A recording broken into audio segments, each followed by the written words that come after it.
उठ जाओ बस। 2-2.5 साल इन्हें भी हो गए और मुझे भी हो गए, और आज ये कह रहे नहीं समाधान होगा। अच्छा, बात ऐसी है, सब लोग बैठे सुबह से, समय कैसा चल रहा है ये भी सबको पता। किसान के पास यही समय आवे जब उसे फुर्सत नहीं होती, चाहे वो गन्ने की छिलाई चल रही हो, चाहे वो गेहूं की बुआई चल रही हो, चाहे और इससे ज्यादा सबसे बड़ा काम हो रहा अपनी फसलों को बचाने का।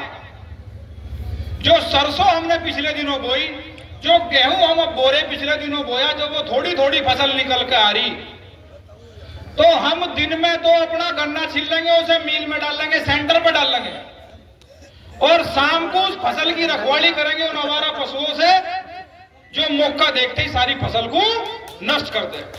यही हो रहा, नहीं हो रहा? यहां पत्रकार बंधु खड़े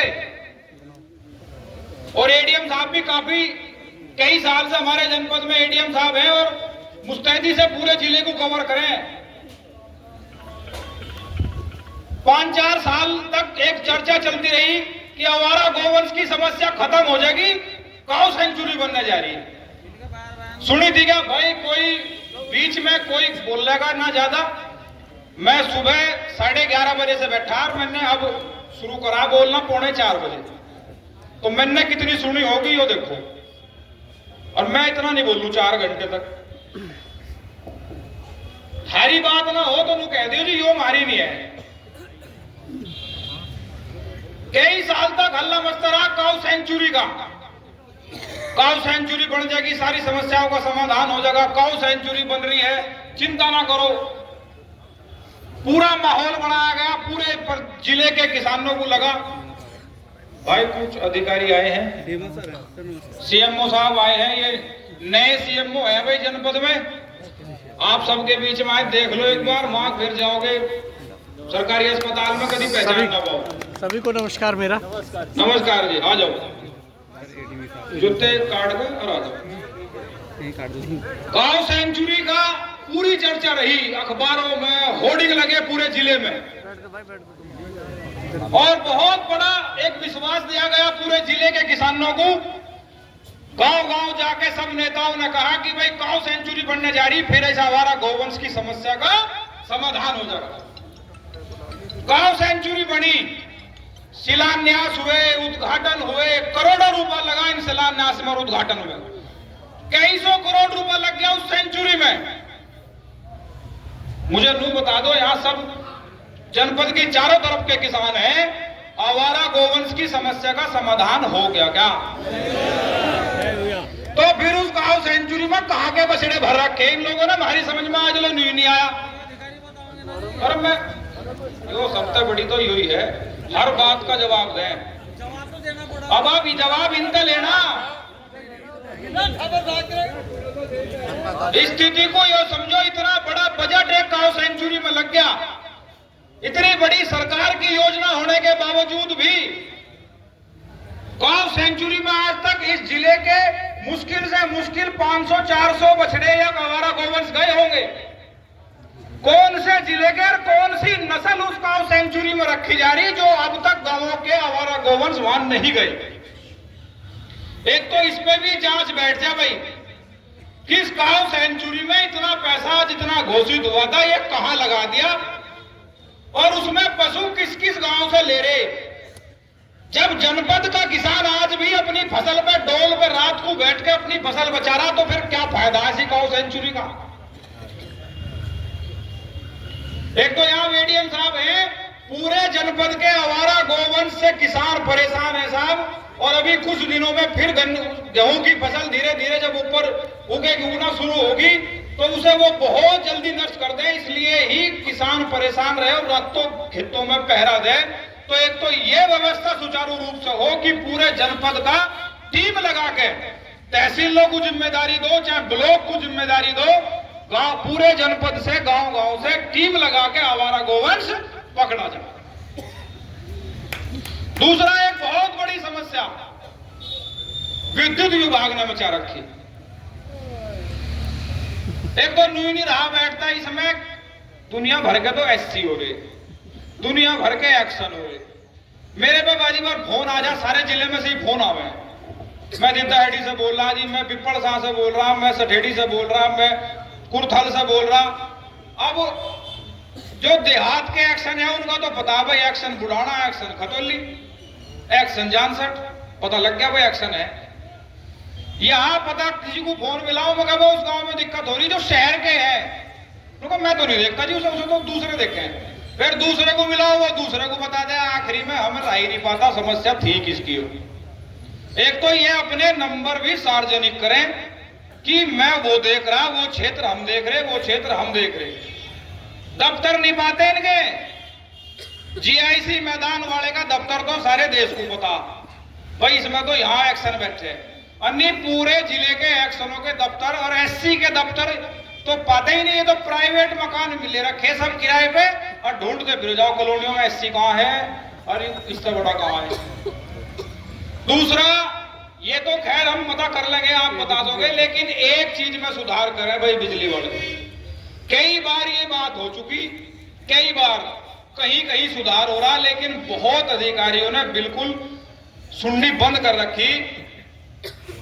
ये जो रात में छापेमारी करो, जब घर के बाहर मीटर लग गया, घर के बाहर मीटर लग रहा नहीं लग रहा, इसके साथ सारा लोड उसमें बटन दबाते ही पता लग जा कितना लोड है अंदर। अगर 2 किलोवाट का कनेक्शन है और उसमें लोड 7 किलोवाट का आ रहा, आप उसकी वीडियो बनाओ, उस पर मुकदमा करो, जुर्माना लगाओ, या उसे अंदर से बुलाओ किसान को, भाई इतना जुर्माना आ रहा या ये गड़बड़ कर रहा, तो अंदर हम जांच करेंगे और तुझे कार्रवाई करेंगे, नहीं तो इसे ठीक करवा। लेकिन ना, ये क्या करेंगे, पहले तो रात को आदमी पहरेदारी देख रहा था चोरों की, डकैतों की, अब रात को यो काम इन्होंने जोड़ दिया। ये छत देखन किसकी नीची सी है और उसकी छत पे चढ़कर उसके घर में कूद, उससे घर से उसके अगले घर में कूद, क्या सांग जोड़ दिया तुमने। मतलब किसी के घर में कूदना। यहां सीओ साहब बैठे, धारा बता देंगे ये कौन सी लगे, दिमाग में बहम हो किसी के। घर पे चढ़ के कूदना, और वहां अगर कोई घटना हो और तुम उसके घर पे हो तो 452 धारे पे लगेगी सीओ साहब। नहीं, धारा बदल दी, खैर वो तो 333 होगी, पर जिन्हें सबको पता 452 लगे घर पे झगड़ा करने में। भाई एक तो घरों में कूदना बंद करो, तुम्हें चेकिंग करनी तुम लाख चेकिंग करो, लेकिन दिन में करो, सुबह से शाम तक चेकिंग करो, कौन मना कर रहा। लेकिन रात की छापेमारी बंद हो जाए। यहाँ जो भी बिजली विभाग के अधिकारी हैं वो इस बात में सुधार कर लें। रात के छापेमारी नहीं करोगे, बिल्कुल नहीं करोगे, कई बार बता चुके इस बात को। दूसरा, एक बड़ी समस्या चल रही ट्यूबवेलों की। जब 2022 में चुनाव आया, हर पार्टी के घोषणा पत्र में था कि सिंचाई के लिए बिजली फ्री दी जाएगी, था क्या? जब सब पार्टियों के घोषणा पत्र में था, लोगों ने विश्वास करा, भाजपा को वोट दे दी, भाजपा की सरकार बन गई, भाजपा ने वो चीज लागू कर दी। जब सिंचाई के लिए बिजली फ्री का वादा हुआ था, तो अब इसमें क्यों अंतर करा जा रहा? सिंचाई के लिए बिजली फ्री का मतलब फ्री, ये जो 12 पर मीटर लगाए जा रहे हैं, ये जो एक नया जुगाड़ जोड़ दिया, उनका 1000 रीडिंग तक फ्री है। भाई किसान ने इसी भरोसे वोट दी थी कि हमें सिंचाई के लिए बिजली फ्री दे रही हो सरकार, और उसी भरोसे वोट दी थी, ना तो 12 पे मीटर लगाने देने के और ना ही बिजली का बिल 2023 मार्च के महीने के बाद बिल देने के। ठीक है क्या? और किसानों के बिल मार्च 2023 के बाद भी आ रहे। ये बतावे ना कि मार्च 2023 तक का बिल जमा कर दो, फिर नहीं आने के, फिर भी आ रहे। भाई सुधार कर लो, चेक करो क्यों आ रहे बिल। ये बिल ना आवे, बिजली फ्री है तो फ्री है।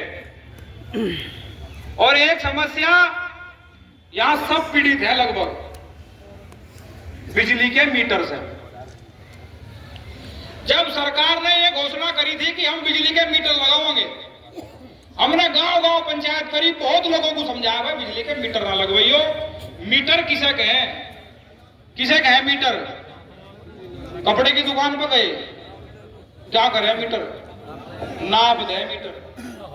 इस मीटर ने तब नाप के धर दिए और ऐसे लगवाए मीटर उस टाइम पे। मतलब हमने कहा ना मीटर ना लगवाइयो, तो शुरू में तो विरोध करा।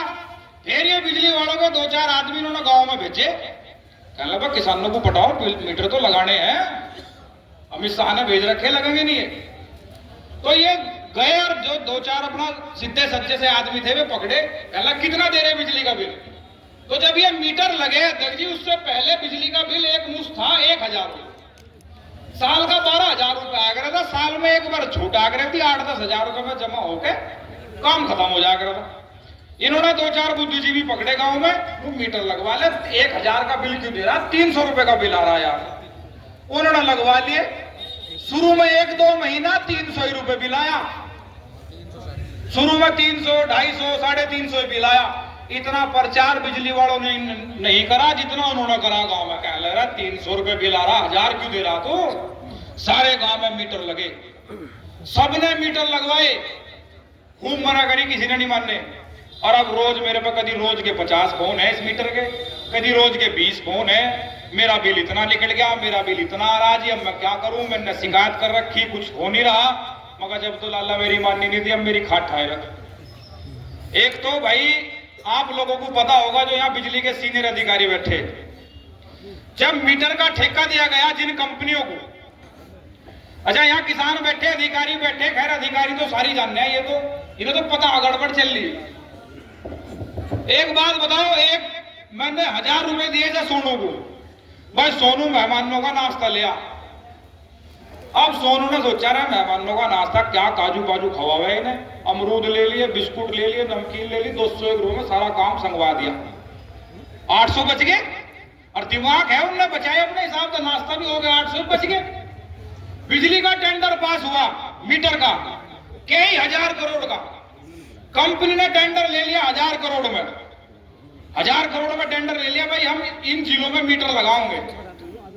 आप मुझे नू बता दो, क्या वो मीटर अच्छी गुणवत्ता का खरीद कर लगाया होगा क्या?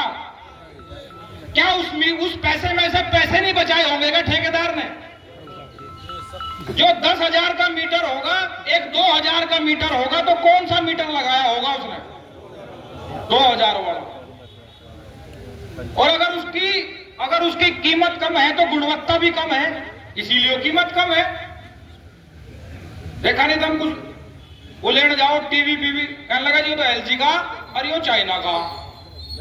एलजी वाले गारंटी है साल भर की, चाइना वाले दोनों कहते हैं सिटी पे तो उतरते ही 13 बस याद लगे बाहर फेंक दिए। तो ऐसे ही मीटर लगाने थे। जेई इनके है ही माहिर, जेई ने तुरंत सर्वे कर गए, सब मीटर पास करके उनके पैसा उन पर पहुंचा दिया। उन मीटर को कौन झेल रहा? उन मीटर को झेल रहा किसान। और इसके बाद एक जांच हुई, यहाँ एडीएम साहब बैठे, शायद इन्हें पता भी हो, इनके संज्ञान में डालू साहब, एक शिकायत गई इलाहाबाद हाईकोर्ट, रिट गिरी। एक किसान ने, कुछ लोगों ने मिलकर याचिका दायर करी कि साहब ये जो मीटर लगे हैं ये खराब हैं। और शिकायत तो यहां तक की थी कि ये मीटर धूप से ही चल पड़े, अगर गर्मी में 35 डिग्री 40 डिग्री टेम्परेचर हो जा तो ये मीटर उसमें ही अपना रीडिंग ऊपर बना दे। आप लोग को पता भी होगा या मैं बताऊं, उन मीटरों की जांच हुई और वो कंपनी के मीटर फर्जी और लोकल पाए गए, और वो मीटर की कंपनी ब्लैक लिस्टेड हुई थी क्या? कम नहीं बताने गए, मैं नाम बता दूंगा कंपनी का। वो कंपनी ब्लैक लिस्टेड हुई, लेकिन कंपनी ब्लैक लिस्टेड होगी, मुझे बता दो अध्यक्ष जी, वो मीटर तो आज भी किसान के घर पे लग रहे हैं, उन्हें कौन झेल रहे हैं? कंपनी ब्लैक लिस्टेड कर दी, लेकिन उन मीटरों को तो किसान आज भी झेल रहा। भाई बिजली वाले इस बात का ध्यान करें, गांव में कैंप लगावें। मेरे पे पिछले ज्ञापन भी हैं और मैं रखल लगा।